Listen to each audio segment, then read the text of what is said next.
welcome to episode 36.5 of the Crime Bistro podcast.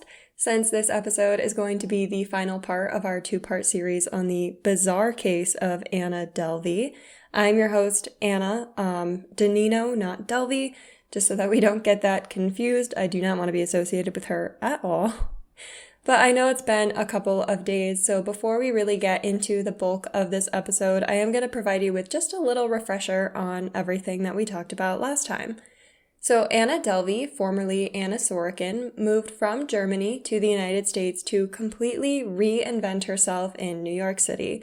She created an entirely new persona for herself and told everyone she met that she was a German heiress whose father had put away 60 million euros in a trust fund for her to access once she turned 25, and from there, the lies just kept spiraling. She spent time staying at multiple hotels. The longest stay that she had was at the 11 Howard Hotel, where she racked up massive bills totaling over $30,000 and never paid them off. Among her worst scams was a private jet company based in Manhattan called Blade, who she booked 2 flights with, totaling $32,000, and all she ever gave them was a fake wire transfer confirmation. In all of these scams with businesses, she simply told them that the wire transfer was on the way. Anna really loved a wire transfer. But it wasn't just businesses, she did scam some individuals as well. One of the worst of these was a friend of hers at the time in 2017 named Rachel Williams. Rachel was one of the people who accompanied Anna with a couple others on a trip to Morocco, with the entire group being under the impression that Anna was going to be the one who paid for everything. When Anna's debit card didn't go through, obviously Rachel was stuck with a $62,000 bill, which is shocking for a vacation, and it was more than Rachel even made in a year. She only ever got a $5,000 wire transfer from Anna, even though she was promised the full amount. You might also remember that Anna was completely set on the idea that she would be opening her own art center. This would be an exclusive membership club in New York City that would feature rotating exhibits, in-house artists, restaurants, bars, bakeries, and more. Anna pulled off multiple scams in her pursuit of a $22 million loan for the Anna Delvey Foundation, as she was going to call it, and she also never paid the design company who created her logo and pitch deck for investors. All of Anna's scams came to a head in 2017, and she was facing serious legal trouble for grand larceny, theft of services, and more. There is a lot of information to go through in this episode since we are going to discuss how Anna was arrested, what happened during her incredibly dramatic trial, her verdict, sentencing, troubles with immigrations, and all of the wild things that she has been up to since getting out of prison. It's a lot, it's crazy, it's entertaining, it's fascinating, all of the things. So right now I am drinking a coffee from the Keurig brand with like the donut on the K-cup. I'm not totally sure what the brand is, honestly, but I am enjoying it. You will need a little something at least to get through this one with me, so go ahead and grab your own coffee, caffeinated beverage, or emotional support water bottle, and let's jump into part 2 of Anna Delvey. So how exactly was Anna brought to justice for all of the scams that she had been running? It was actually the hotels who first filed complaints against her. This was the Beekman and the W Hotel, which were the 2 places that she had stayed after being kicked out of the 11 Howard, which was the longest hotel stay with the most significant bill, so I found that a little bit interesting. Things started to really come to a head when the New York Post published an article on July 31st of 2017 titled, "Wannabe Socialite Busted for Skipping Out on Pricey Hotel Bills." The first hotel, the Beekman, is where Anna stayed from June 7th to June 27th of 2017, and there she had racked up a bill of $11,518, and the second hotel, which was the W Hotel, was where Anna stayed for July 3rd to July 5th, and her bill ended up totaling $503 from that hotel. The original court papers from this initial kind of arrest or legal situation, I guess, also did mention an incident that occurred a couple of weeks after these 2 hotel stays. This was at a restaurant called Le Parker Meridian in Midtown. The complaint was filed by the restaurant, and it stated that, quote, the defendant attempted to leave the above location without paying for the food and beverages, which is striking to me because I think it shows Anna being a lot more careless than she had previously been acting. And to me, at least, I think this attempt in particular shows that she was kind of starting to get desperate, and she was realizing that she probably couldn't keep up this ruse for very much longer. Not to mention she was completely out of money at this time, so that was definitely an aspect of that as well. At the time that these reports were first filed, Anna was only charged with a misdemeanor, though it was 3 misdemeanors, which obviously isn't great, but it did mean that she would not need to stay in custody leading up to her court date. All 3 of these misdemeanors were for theft of services, 1 for each hotel, and then 1 for the attempted dine and dash at Le Parker Meridian. However, Anna made a pretty grave mistake. On September 5th of 2017, news broke that Judge David Frey had ordered her arrest after she failed to show up in court for the charges that the hotels and the restaurant had brought against her. Something about the image of this does kind of make me laugh, I have to admit, because Anna's defense attorney, whose name was Todd Spodek, simply said, quote, my client, unfortunately, is not here. I've reached out to her, but have not heard back. Which, it's just really funny to me the way that this was phrased. My client, unfortunately, is not here. Like, you couldn't have figured out a better way to say that in court, but I'm not a lawyer. It seemed that Anna had pretty much fled to Los Angeles, and she would be officially arrested on October 3rd of 2017 by the Los Angeles Police Department during a sting operation that had been planned by the Manhattan District Attorney's Office. Anna was quickly transferred to Rikers Island, which is a prison in New York City, and held without bail because she had skipped out on this court date, so they figured that she was a flight risk if she was allowed bail. After these complaints were brought to public attention, the entire facade essentially just crumbled for Anna Delvey, and she was quickly facing much more serious charges. In early January of 2018, news broke that Anna Delvey had rejected a plea deal for 3 to 9 years in prison. That would be in exchange for her pleading guilty to grand larceny charges. 2 of the major scams that were included in this deal were Rebecca Williams' $62,000 hotel bill and that stiffing of the jet charter company Blade over a $32,000 bill. Because Anna made the decision to reject this plea deal, she would be facing up to 15 years in prison if she were convicted. Anna would be staying in prison up until the start of her trial, and during this time was when people became extremely fascinated by the story of Anna Delvey, which is one of the strangest aspects of Anna's case to me because Anna isn't exactly the kind of person that you really want in your life. She's selfish, she's a liar, she's not a good friend or companion, etc. Yet people couldn't get enough of the story of Anna Delvey. She became somewhat of a cultural phenomenon and a celebrity while she was in prison. I'm not even trying to attack her character. Also, I promise I'm really just drawing the logical conclusion from the information that Anna has given us about herself. And you'll see what I mean as we get further into this episode and especially her trial. One of the aspects of this case that people initially found to be so shocking and added to Anna's kind of infamy in the press was the fact that she had been put in prison at Rikers Island, which is a pretty well-known prison in New York, most well-known from SVU episodes, so if you've ever seen an episode of SVU, you probably know what Rikers Island is. The New York Post reported a lot on Anna's case during this time, and one of the things that they did was refer to her as a wannabe socialite. This was something that was incredibly insulting to Anna, and this is what she had to say in response to the wannabe socialite comment. She said, quote, I was never trying to be a socialite. I had dinners, but they were work dinners. I wanted to be taken seriously. I just have to say, work dinners don't usually take place in nightclubs. But anyway, Anna took this a step further, saying that she thought the scams she was running were a good way to finance the Anna Delvey Foundation and that this was a viable plan. essentially also saying that she resented the fact the district attorney had portrayed her as a, quote, greedy idiot. She said, quote, I had what I thought was a great team around me, and I was having fun. Later, she would add that the things that she did wrong along the way, quote, doesn't diminish the 100 things I did right. I would beg to differ, especially when the thing that you did wrong was taking advantage of the reputation that you essentially pulled out of thin air to scam people out of their hard-earned money. That's not something that's justifiable in my book, but clearly she thinks differently. So I mentioned a couple minutes ago that Anna had been offered a plea deal.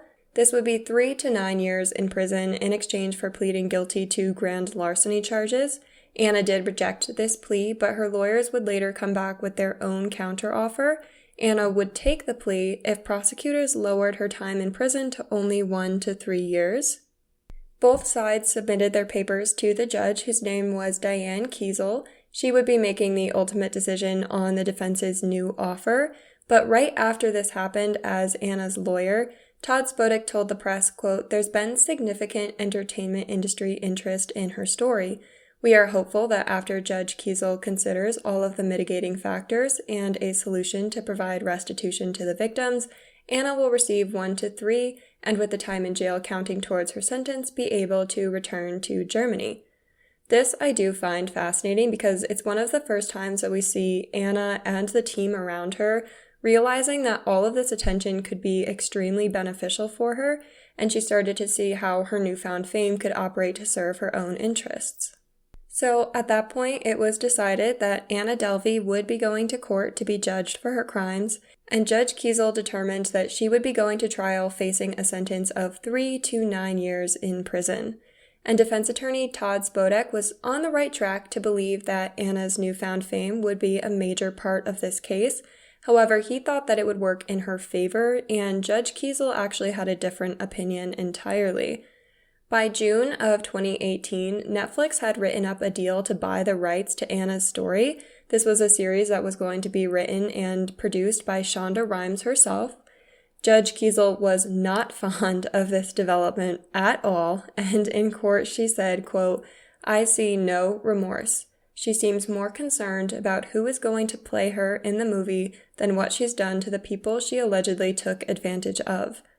The judge did also make it clear that she believed Anna had committed serious offenses, saying that the defense's request for 1 to 3 years would have been, quote, a mere slap on the wrist for a crime this serious. Now, I'm no expert on court proceedings, but I do know that the judge needs to make decisions about what evidence is going to be allowed to be presented in the courtroom without the jury present, so that the jury only gets the information that the judge has decided is appropriate to allow. So in August of 2018, Anna was still in this part of the pretrial hearings, and this was something that I thought was really fascinating regarding the trial and her case. The district attorney who was representing the prosecution was named Catherine McCaw, and during this stage, Catherine asked the judge for a protective order that would redact the trial witnesses' identifying information and would also prevent Anna Delvey from being able to access physical copies of emails and other documents that were going to be used as evidence. In justifying this protective order, Catherine said, quote, one of the witnesses was concerned that the records might be leaked to the media. Now, this is really interesting to me because I think it's another example of Anna potentially taking action to use this newfound celebrity to achieve her own ends. At this point in pretrial proceedings, there was information coming out regarding which witnesses were going to be called, and Catherine McCaw really surprised the court when she announced that she was intending to call between 20 and 25 witnesses, which was definitely a lot, even though this was a hugely anticipated trial. Pre-trial hearings would also include going over exactly what Anna was being charged with specifically, which seems obvious, but I am going somewhere with this, so don't worry. During this stage of the hearings, it was decided that Anna Delvey would not be facing charges for a major alleged scam that she had carried out. It was reported in documents that she was facing charges for $250,000 in unpaid legal fees. These were allegedly owed to 3 different law firms, Gibson, Dunn & Crutcher, LLC, Perkins Coie LLC, and Lowenstein Sandler LLC. The prosecution argued that they should be able to show the unpaid legal tab as evidence in order to show motive and intent in Anna's case. However, the defense successfully argued that Anna's legal bills would be too prejudicial to be able to show them to a jury. And let me just say, that is why I could never be a judge, because it would be so hard to make that decision objectively. However, certain related pieces of evidence were going to be allowed to be presented in court. These pieces of related evidence were going to be Google searches that Anna had allegedly made, including faking bank statements, generating fake credit score reports, and faking bank statements penalties. The final charges that were brought against Anna included attempted grand larceny in the first degree, grand larceny in the second degree, grand larceny in the third degree, and theft of services, and the total estimated amount of all of this was $275,000. After these final decisions were made, the defense and the prosecution knew exactly what they were arguing and exactly what they would be presenting, so the next step in Anna's trial would be heading to jury selection. However, the issues that Anna was concerned with during this point in the trial were, let's say, trivial at best. Anna had been in Rikers prison, which her lawyer, Todd Spodek, really took issue with because he thought that this prison getup would make Anna look guilty in front of a jury, so they had sent a set of civilian clothes to Rikers Island, but I guess they didn't make it there. And obviously, this does constitute an all-out emergency, so an associate of his made a quick run to H&M, where a $200 outfit for Anna to wear in court was chosen. She ended up in a black blazer, beige sweater, and cropped black capris. The defense team wanted her to wear a pair of pointy-toed stilettos. However, the Department of Corrections decided that these were too dangerous, and so she had to wear white Puma sneakers instead. Now, something I found interesting about this particular kind of scenario is that I think Anna's team knew exactly how much attention she was getting in the press. So not only was this a defense strategy that was related to the jury, I think they knew images of Anna were going to be released in newspapers, and they didn't want her to look like a criminal in the court of public opinion, which, as we know, can make a massive difference in the outcome of a case. In fact, to this point, she actually worked with a celebrity stylist named Anastasia Walker for the duration of her trial, a stylist who had worked with Madonna, Kanye West, and much more. Walker took a pretty simple approach to the courtroom runway, saying, quote, "What was important is a clean silhouette and classic pieces. You don't want things that will be dated, especially in the age of the internet." With all of the pretrial proceedings out of the way, it was time for opening statements, where the defense would have their first opportunity to present their case to the jury. The trial officially began in late March of 2019, with Todd Spodek heading up the defense team for Anna Delvey. Now, Todd Spodek, to his credit, is a defense attorney through and through. His defense strategy was essentially to blame her crimes on the influence of today's social media-obsessed culture. He said, quote, "Any millennial will tell you it is not uncommon to have delusions of grandeur." During opening remarks, he said, quote, "There's a little bit of Anna in everyone. Everyone lies a little." Assistant DA Kagan Mays Williams delivered an extremely compelling and detailed hour-long opening argument, after which Spodek followed up by opening with a reference to Frank Sinatra's song, New York, New York, which is slightly less compelling to most juries than, say, actual evidence, but keep in mind, generally the job of a defense attorney is to tell a story, not just to present the factual case, as is the job of the prosecutor, so it is a little bit different strategy-wise on both sides. And Spodek was truly telling the story. He said, quote, "Sinatra said, 'I'll make a brand new start of it in old New York. If I can make it there, I'll make it anywhere, because the opportunities in New York are endless.'" Spodek declared that the idea of having a brand new, fresh start in NYC was something that resonated with people across the world, arguing that nearly everyone in some capacity could relate to Anna Delvey's attempts to invent herself as a German heiress.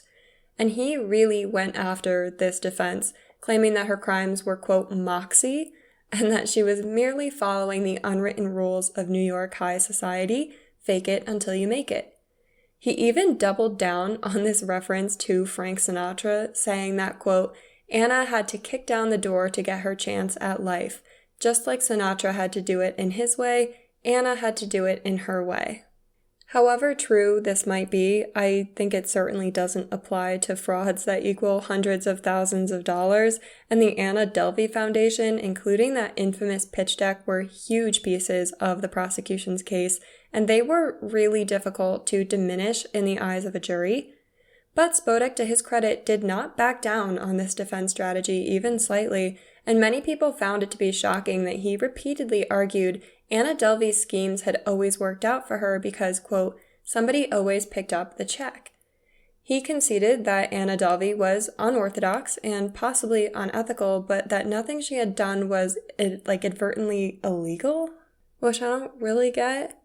But he used this argument to assert that in her case, we couldn't possibly blame Anna Delvey for her crimes. Instead, the blame should lie with the people who she had scammed since they had failed to do their due diligence. He argued that overdrafting your bank accounts is not a crime and that people were forking over money to Anna Delvey because everyone wanted to think that she was truly this German heiress who she claimed to be. As I mentioned, the prosecutor in this case was Kagan Mays Williams, and her opening statement was pretty straightforward. No storytelling or story weaving, she essentially just stuck to the charges. During opening statements, she said, quote, in short, she stole from banks, she stole from hotels, she stole from friends, she tried to steal from a hedge fund, end quote. Anna Delvey's trial was incredibly dramatic, and there were so many different moments that are pretty unusual for a court of law. On March 29th of 2019, the New York Post published an article called Wannabe Socialite Anna Sorokin Tried to Blow Off Court Over Wardrobe Meltdown. Nope, I'm not kidding. Anna's lawyer, Tom Spodek, told the judge that Anna had complained to him that the jail staff were sabotaging her clothes to interfere with her ability to wear them, saying that they were dirty. The judge, Diane Kiesel, was visibly irritated and upset by this because Anna was refusing to enter the courtroom in her prison outfit, and because this wasn't the only time that this had happened where there were wardrobe issues. Judge Kiesel said, quote, again, with all due respect to your client, she seems a bit inordinately concerned about her clothing. This is a trial. She is a defendant in a criminal case. I'm sorry if her clothing is not up to standards, but she's got to be here. But things would only get worse from there. Anna's lawyer, Todd Spodek, went into the holding cell to try and convince Anna to come out into the courtroom, and when he returned, he told the court that she was sobbing and feeling nauseous. When Anna finally entered the court in her prison clothes, the prosecutor, Catherine McCaw, voiced her concern that Anna was pretending to feel nauseous because she was upset about the wardrobe and she wanted to leave court for the day. In court, McCaw said, quote, it initially appeared that her issue was that she was displeased with her apparel. Now she is saying that she is sick. There is a legitimate concern that she may be malingering because she's not happy with the clothing she has been offered, end quote. The judge did speak with Anna out of earshot of the jury, and after she was pressed about this supposed nausea, Anna reluctantly agreed to change into the blouse and pants that the Department of Corrections provided. It is a genuine concern that seeing any prisoner in their prison clothing will bias a jury, but the wardrobe isn't generally taken to the extent that Anna Delvey took it. Unfortunately, though, this would end up being far from the most scandalous thing that happened during this trial. In early April of 2019, there would be a pretty shocking revelation in court. If you remember from part 1 of this 2-part series on Anna Delvey, Anna was trying to secure a $22 million loan to fund her art center, which was going to be called the Anna Delvey Foundation. In the process of trying to secure this loan, she approached Fortress Investments Group and provided them with false documents that were supposed to verify the existence of a 60 million euro trust fund. This was in Anna's name and it was being held overseas, allegedly. This trust fund is how Anna would be making loan repayments, so it was imperative that Fortress accepted the false documents as legitimate so that they would be able to grant her this loan. During the process, Anna was spooked when Fortress requested a meeting with her family's banker, who didn't exist, and so she withdrew the loan request. But these false documents were not the only thing that was causing a stir. In court, it came out that Anna had been receiving some pretty scandalous text messages from a banker who worked for Fortress. The banker's name was Dennis Onabejo, and he was married, but was apparently infatuated by Anna Delvey, this mysterious European heiress. So on March 11th of 2019, only a month after Anna withdrew the loan request, Dennis Onabejo texted Anna, quote, "I'm forcing myself not to kiss you because you are insanely beautiful." The two also had a meeting at the 11 Howard, which is one of the hotels that Anna was accused of scamming and stealing services from. And after that meeting, she received a text message from Dennis Onabejo reading, quote, "Let me come upstairs and say a proper goodbye." Anna did refuse all of his advances, but Anna's lawyer Todd Spodek tried to use these messages, 158 of them in total, as part of Anna's defense. You're probably wondering how this could be part of her defense, and don't worry, I was confused too, but essentially Todd Spodek argued that because this person was making such obvious advances towards Anna, there was no way that she could have been in serious consideration for this loan, that if she was going to legitimately be working with Fortress on this, the banker never would have acted this way towards her. So the argument was that Anna could not be guilty of attempted grand larceny for trying to obtain the loan because she was never close to getting it in the first place. I get what he's trying to say here. This doesn't make a lot of sense to me because anything that's like attempted, so in this case attempted grand larceny, is really just about trying to prove intent, and Anna definitely demonstrated intent to receive this loan. But it's another great way of weaving a story, which is a huge part of the defense attorney's job, so I do understand why he may have tried taking this angle. Luckily, though, on the day that this part of the defense's case was presented in court, Anna did not experience any wardrobe difficulties, thank God. But the wardrobe meltdowns definitely did not end there. Only 2 days after the scandalous texts were presented in court, Anna once again refused to enter the courtroom when the clothes that she was given were not up to her standards. This time, Judge Diane Kiesel was even more upset, saying, quote, "I told you previously we were not holding up this trial anymore over your fashion. I've had a jury here since 9:30 this morning. This is unacceptable and inappropriate. This is not a fashion show." This comment from the judge did make Anna burst into tears, and there was an animated conversation between her and her lawyer. I can't take any more of the wardrobe drama, and this did seem to be the end of any major issues related to Anna's attire, but there were still some really big days in court to come. One of the most important witnesses was going to be Rachel Williams. So if you remember from the first episode, Rachel Williams was a Vanity Fair photo editor who was forced to pay the bill for a $62,000 vacation to Morocco that she went on with Anna Delvey when the two of them were friends. This was more money than Rachel even made in a year, but she didn't have a choice. At that point, they had no other way to pay for this. Defense attorney Todd Spodek really went after Rachel, as expected, but he was most focused on the profits that Rachel had made from this whole thing since. Rachel had sold an article to Vanity Fair for $1,300. She had also sold her story to HBO for $335,000 and to Simon & Schuster for $300,000. This is a lot of money, but remember, Rachel was in tens of thousands of dollars worth of credit card debt thanks to Anna's scams, and if this was an opportunity to get herself out of that horrific situation, I don't blame her at all. However, Todd Spodek went after her for trying to make a profit off of the situation. He also questioned her heavily on the witness stand about why Rachel had not noticed the red flags in Anna's behavior before the trip, which, in my opinion, kind of insinuates that this was her fault, even though Anna had told Rachel outright that she would be paying for all of the trip expenses. This did lead to a very emotional reaction from Rachel Williams, and she burst into tears on the witness stand, saying, quote, "This is the most traumatic thing I've ever been through. I wish I had never met Anna. If I could go back in time and not be where I am today, "You bet I would," and I think that does speak volumes about the situation.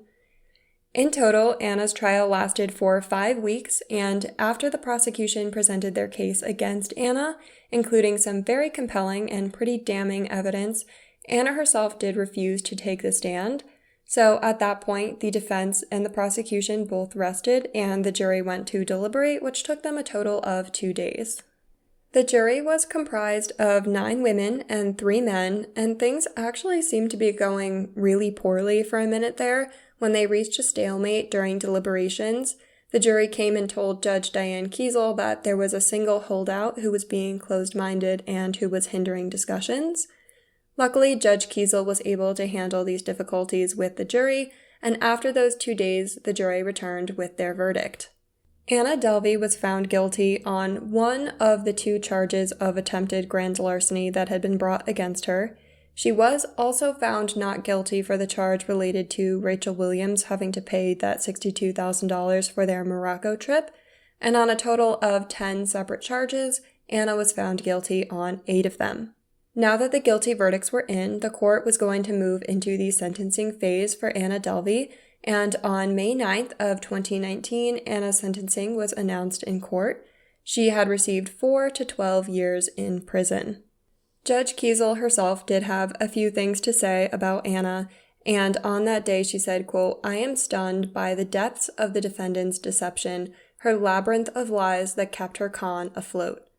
On May 10th of 2019, the day after the sentencing was delivered, Anna gave a pretty telling interview to the New York Times, and she said, quote, "The thing is, I'm not sorry. I'd be lying to you and everyone else if I said I was sorry for anything." Anna Delvey was remanded back to Rikers Island for her sentence, and she actually got up to quite a lot while she was in prison. A Netflix series called Inventing Anna was produced, and this was a huge hit for Netflix, so naturally interest was starting to turn to whether or not Anna was actually going to make a profit from this series. On July 21st of 2019, the New York Post reported that they had gotten the exclusive scoop on how all of this was going to play out. Thanks to the Son of Sam law, any money that Anna would have made from this series would have been considered her profiting off of her crimes. This Netflix deal had been in the works for a pretty long time, and Anna had initially received $30,000 from them in 2018, which had been used to help cover her legal expenses, and the Attorney General decided that they would not be disputing this particular use of the funds. On June 8th of 2019, Anna was supposed to receive another $70,000 that was placed on hold immediately, and her Netflix contract also stated that Anna would receive $7,500 as royalties for each episode, as well as a $15,000 consulting fee for each episode, which obviously is a lot of money.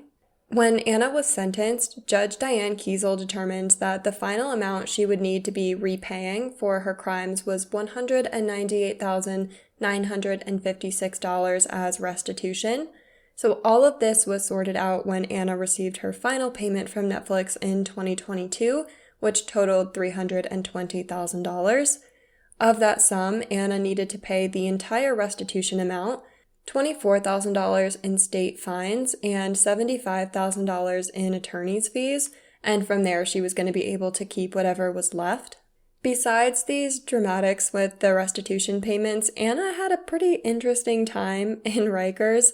At one point, she even spoke out about random people who were attempting to visit her in prison, saying, quote, "Please do not show up here unannounced. I am not making the same mistake of not checking the visitor's identity again, and I won't be accepting visits from names that I don't recognize." I think this does speak volumes about how famous the case had become and how much of a public figure Anna really was, even from behind bars. Anna Delvey did not end up serving the entire minimum for her sentence, and she was released from prison on good behavior on February 11th of 2021, after serving just under 4 years total. But this would not be the end of Anna's legal troubles. Remember, she was not a U.S. citizen and she had immigrated from Germany, which severely complicated things for her at this point. After being out of prison for 6 weeks, Anna was taken into custody by Immigration and Customs Enforcement, known as ICE, in March of 2021, and she ended up spending about 18 months in ICE custody. On March 14th of 2022, she was set to be deported to Germany, but a German newspaper, whose name I'm not even going to try to pronounce, but you can look it up if you want to, reported that the deportation failed when Anna refused to leave, and her lawyer, who at that point was named Manny Aurora, filed a motion to stay the deportation. It was not until October of 2022 that Anna would actually be released from ICE custody, and this was under the conditions that she would post $10,000 in bail, that she would be confined under house arrest for 24 hours a day, and she would not be able to use any form of social media. After she was released, Anna made her way right back to New York City, settling in an apartment in the East Village and telling reporters that she was just happy to be back. But what does someone under house arrest actually do? I've always wondered this, actually. But for Anna, it was creating artwork. She did want to create an art foundation after all. So in December of 2022, it was reported that since being in ICE custody, Anna had sold $340,000 worth of artwork. Most of it was of herself, and she was selling prints in like 40 to 50 countries. One of these works was actually a spoof of the New York Times front page, and she just changed the top text to read "The Delvey Crimes." Her fan base was willing to spend a lot of money to get her prints, which is kind of bizarre to me, but it's definitely an out-of-the-ordinary piece to get a hold of, so I get it. She also decided to start her own podcast, which was probably another side effect of boredom, called The Anna Delvey Show, and she even released a song called What the Hell in July of 2023. She also hosted Xiao Yang's first runway show during New York Fashion Week in her apartment, saying, quote, "I'm just trying to do the best I can. I'm not thinking about what people will think of me." Even with all of this, though, Anna was getting bored.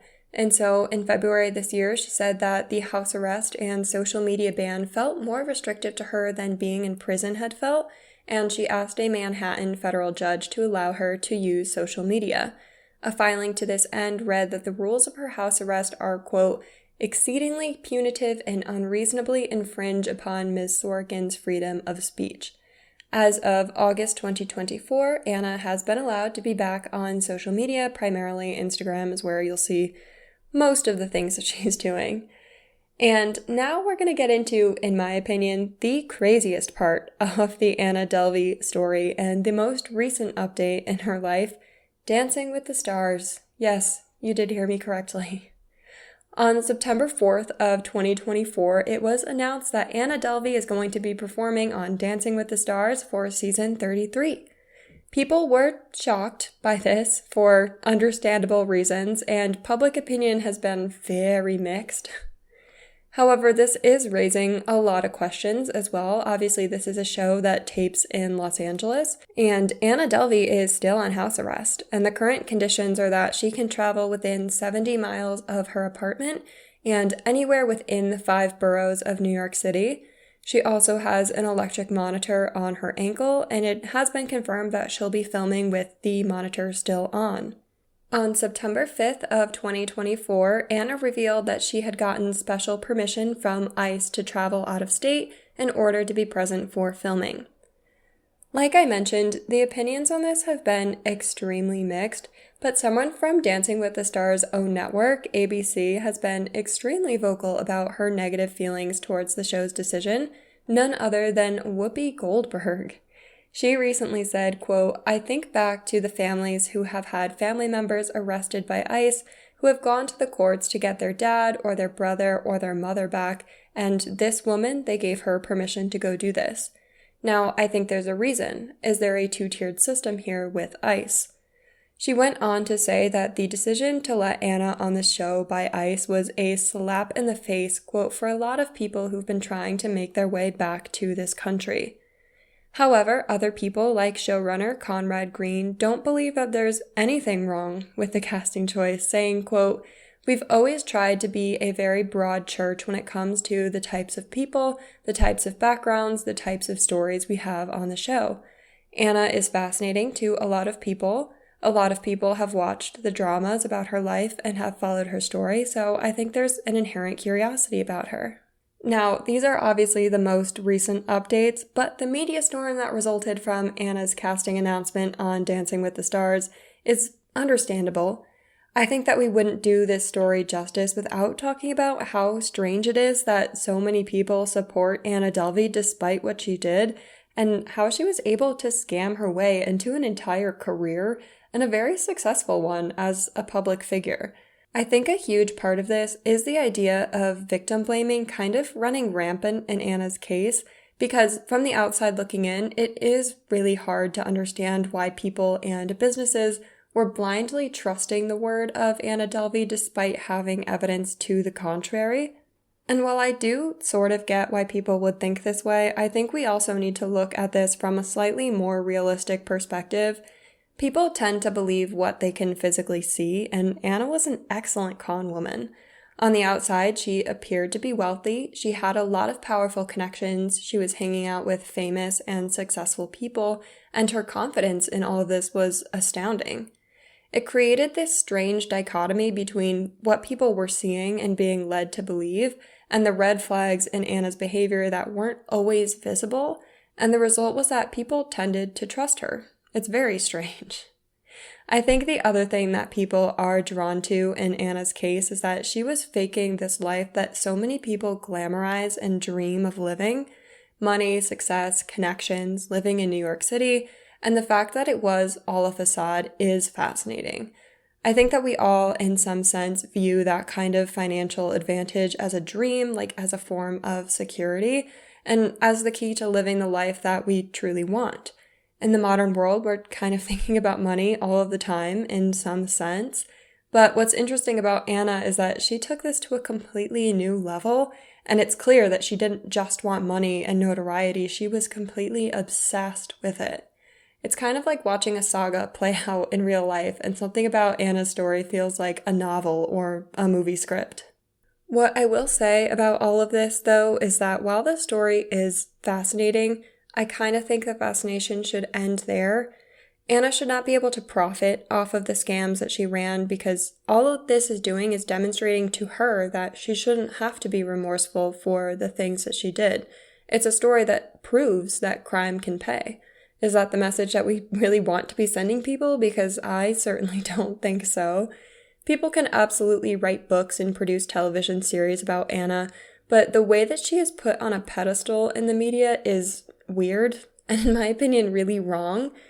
Anna's story is fascinating, but at the end of the day, she broke the law, she hurt people, she herself is an objectively horrible person, and she should not be someone who is celebrated in popular media the way that she is being celebrated right now. But that's the story of Anna Delvey. If you've listened to this entire 2-part series, please let me know what your opinions on this entire thing are. What do you think of Anna? What do you think about the people who she scammed? What do you think about her trial, her fame, all of it? I am genuinely so curious about this case from a psychosocial perspective, and I would love to know what other people's opinions are after getting all the information that I've shared throughout these episodes. Anyways, if you've made it this far, thank you so much for listening to this 2-part series. I spent so much time organizing and researching and recording and editing, and if you've stuck around for everything, you are my absolute favorite person. Just know that. Again, though, let me know what you think. I am so interested. Comment on YouTube, you can comment on Instagram, TikTok, you can even comment on Spotify, or you can send me an email through the website link. I've done a lot of talking, so I'm not going to put you all through any more of that. And also, I literally need so much water. I think we're going to have to end this episode off here. This is really strange. I've never done a series like this, so I honestly don't know how to end it. But that being said, I think we're just going to end this off right here. As always, until next time.